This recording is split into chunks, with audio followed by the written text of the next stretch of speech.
Freud, la dernière confession, de Matt Brown avec Anthony Hopkins, Matthew Goode et Liv Lisa Fries.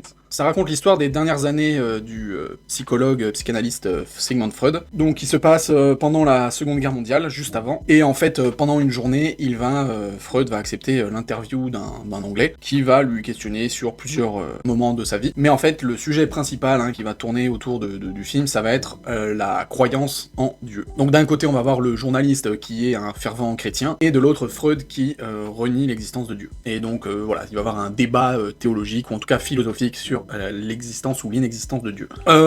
Bon, c'est un film moyen sans plus. Je ne sais pas à quel degré cet entretien est vrai. D'ailleurs, ils le mettent à la fin du film, ils ne sont même pas sûrs que ça soit ce journaliste qui était avec Freud. Ce qui est sûr, c'est qu'apparemment, il aurait vu quelqu'un pendant une après-midi où il aurait discuté.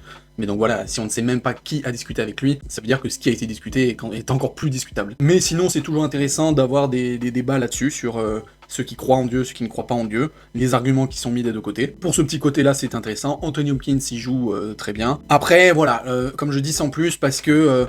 alors c'est quasiment du huis clos, on les voit vraiment que eux deux parler, et je trouve que à côté de ça, le film n'est pas non plus hyper intéressant, et je veux dire, même sur ces questions métaphysiques de Dieu, franchement, ils en parlent pendant tout le film, mais je trouve que c'est pas assez creusé, quoi.